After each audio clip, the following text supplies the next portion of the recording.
सभी पत्रकार बंधुओं का बहुत बहुत हार्दिक स्वागत है, अभिनंदन है। कल गहलोत जी ने अजमेर में एक स्टेटमेंट दिया। मैं तो ये समझता हूं कि पूर्व मुख्यमंत्री आदरणीय अशोक गहलोत जी एक युवा मुख्यमंत्री, एक किसान मंत्री आदरणीय भजनलाल जी शर्मा जी के द्वारा पिछले पौने 2 वर्षों में जो राजस्थान प्रदेश में जो विकास किया,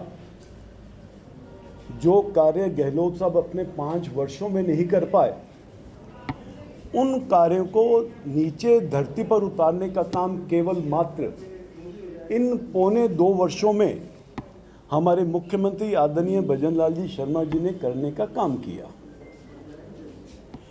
एक भी पेपर लीक नहीं हुआ।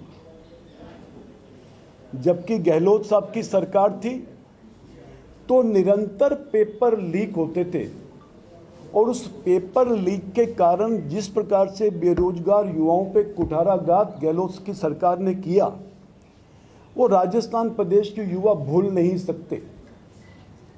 पेपर लीक के कारण बेरोजगार युवाओं को किसी प्रकार का रोजगार गहलोत की सरकार नहीं दे पाई, जबकि आदरणीय भजनलाल जी शर्मा ने केवल मात्र पौने 2 साल के कार्यकाल में 75,000 से अधिक बेरोजगार युवाओं को रोजगार देने का काम किया। इसके साथ साथ ईआरसीपी, जो राजस्थान प्रदेश की जनता की एक मांग थी, जिसको पूर्व मुख्यमंत्री आदरणीय वसुंधरा राजे जी अपने कार्यकाल में लेकर के आई थी, परंतु इस गहलोत की सरकार ने उस ईआरसीपी की योजना पे कोई काम नहीं किया। 5 वर्षों तक उस ईआरसीपी की योजना को बंद डिब्बे में बंद कर दिया।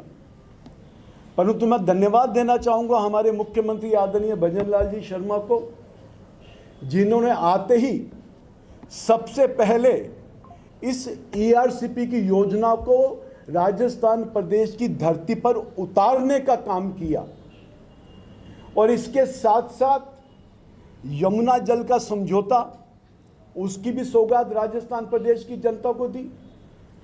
बिजली के क्षेत्र में प्रदेश को आत्मनिर्भर बनाने का काम किया। हमारे देश के प्रधानमंत्री आदरणीय नरेंद्र भाई मोदी जी का जो एक सपना है कि हम विकसित भारत बनाएंगे, उसी प्रकार का सपना हमारे मुख्यमंत्री आदरणीय भजनलाल जी शर्मा ने राजस्थान प्रदेश को एक विकसित प्रदेश बनाने का लिया है और उस दिशा में वो आगे बढ़ रहे हैं और निरंतर काम कर रहे हैं। इसके साथ साथ किसान सम्मान निधि हमारे देश के प्रधानमंत्री आदरणीय नरेंद्र भाई मोदी जी ने अपने 2018 के कार्यकाल में दी थी। यदि गहलोत की सरकार चाहती तो उस किसान निधि का लाभ राजस्थान प्रदेश के किसानों को दे सकती थी, परंतु 3 वर्षों तक राजस्थान प्रदेश के किसानों को किसान सम्मान निधि का लाभ नहीं मिला, जो 6,000 रुपये वार्षिक मिलते थे।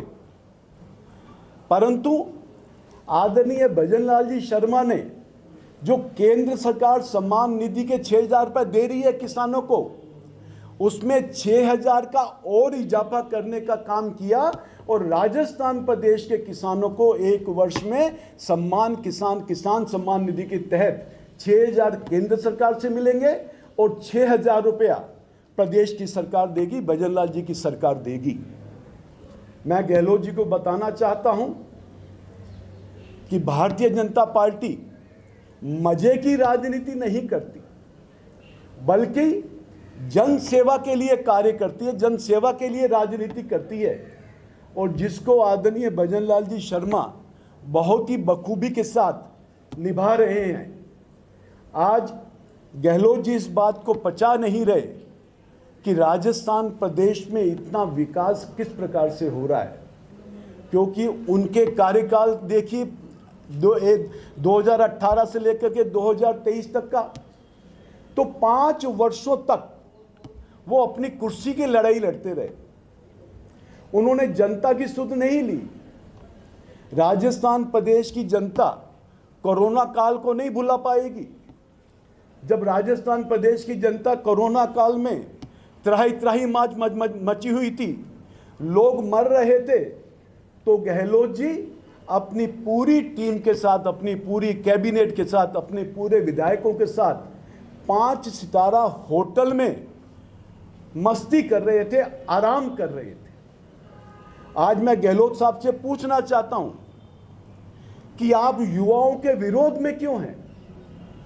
यदि एक युवा मुख्यमंत्री बन रहा है तो आप उसको पचा क्यों नहीं पा रहे? एक नकारात्मक राजनीति क्यों कर रहे हैं? सकारात्मक राजनीति क्यों नहीं कर रहे? बल्कि गहलोत जी को जो अच्छे कार्य आदरणीय भजन लाल जी शर्मा ने किए हैं, उन कार्यों की सराहना करनी चाहिए और अपने सुझाव भी देने चाहिए।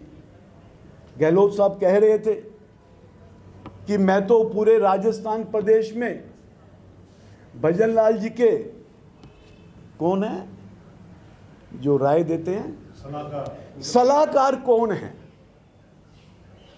मैं गहलोत साहब से कहना चाहूंगा कि सबसे पहले तो आप बताइए कि आपके सलाहकार 2018 से लेकर के 2023 तक कौन थे, जिन्होंने आपको यह राय दी कि अपने डिप्टी सीएम को नकारा कहें, निकम्मा कहें? ये किसने आपको राय दी थी? ये राय आपको किसने दी थी जब आपका केंद्रीय नेतृत्व, आपका आला कमान राजस्थान प्रदेश में एक युवा को मुख्यमंत्री बनाना चाह रहा था, परंतु आपने राजनीतिक शतरंज के माध्यम से आप स्वयं मुख्यमंत्री बने और 5 वर्षों तक अपनी कुर्सी को आप बचाते रहे। गहलोत जी, ये भारतीय जनता पार्टी है, एक अनुशासित पार्टी है। भारतीय जनता पार्टी एक कार्यकर्ता आधारित पार्टी है। भारतीय जनता पार्टी केवल मात्र राष्ट्र के लिए काम करती है, राष्ट्र को आगे बढ़ाने के लिए काम करती है, चीटा करने के लिए ये काम नहीं करती। इसलिए गहलोत जी, जो अच्छे काम ये सरकार कर रही है, आप उसकी प्रशंसा करें, और यदि कोई आपके विपक्ष के नाते आपके कोई सुझाव हो तो सुझाव भी देवे। नकारात्मक राजनीति नहीं करें, एक शुचिता की राजनीति करें। तो मैं समझता हूं एक राजस्थान प्रदेश एक विकसित प्रदेश बहुत जल्दी बनेगा, इसमें कोई शक नहीं।